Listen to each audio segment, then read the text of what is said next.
everybody, Pat Huntoon here from Technique Junkies, and today I'm going to be using Nuvo Embellishment Mousse to create beautiful shadows with using a darker color underneath and a lighter color over the top and a stencil. So today we're using our Misty rather than dragging out painter's tape. We can use our Misty because we can tack down our project, and we're going to be using a stencil. So this stencil, which is well loved, as you can see, I'm just going to tack this stencil down, and I'm creating a background. Now I could use black ash, Nuvo Embellishment Mousse in black ash, which is what I used on this project. I did use black ash on this project, but the blue really holds up well for that. But this time I'm going to be using Nuvo Embellishment Mousse in Gunmetal Gray. So I'm doing a lighter shadow than I did with the other one, just a little bit lighter. And I'm just taking a quarter of a sponge, literally cut a Pac-Man piece out of this, and I'm going to add a little bit of water to my mousse, just a tiny bit, and then pick that up right away because I think I'll get more mousse down.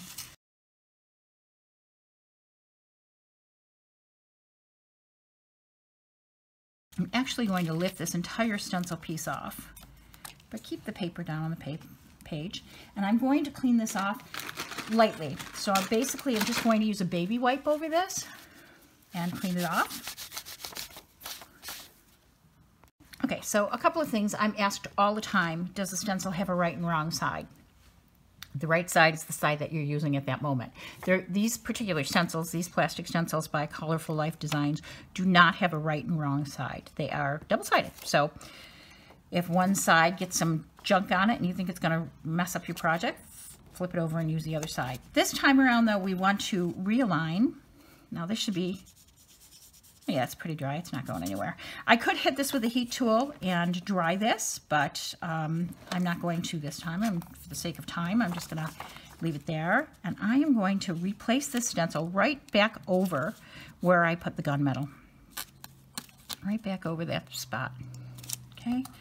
I'm just going to tack that down for a second. Now we want to create a shadow, so I need to move this stencil either sideways, down, one way or another to create a shadow. So I'm going to create a little shadow like that. I'm going to pull everything down just a little bit, and the nice thing about the Misty is I can play with it. Leaving it in the Misty is I can play with it and get the shadow exactly where I want it, and then tack this piece down again. And I can continue to move those around. And now I'm going to be using citrus green, and I'm going to blend some blue into it too because I want to use more than one color. So I'm just going to put my sponge, a fresh sponge, into the citrus green and just go right over that whole thing.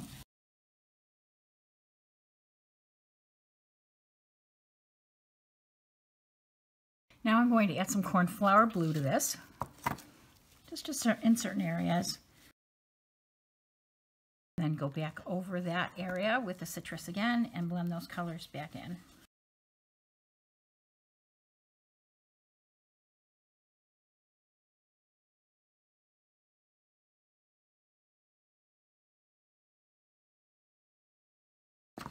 So by blending these colors together, I have created this really beautiful blue-green color. And now I should just be able to lift this up.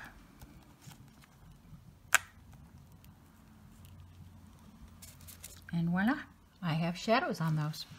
Let me bring this closer to the camera. I have multiple color flowers with beautiful, beautiful drop shadows. Can you see that? Very pretty, very spring-like. So that concludes our tutorial for making a dropped shadow effect using Nuvo Embellishment Mousse. I hope you've enjoyed today's tutorial. If you have, please give me a thumbs up on YouTube and consider subscribing to our YouTube channel. Thank you for watching today. See you next time.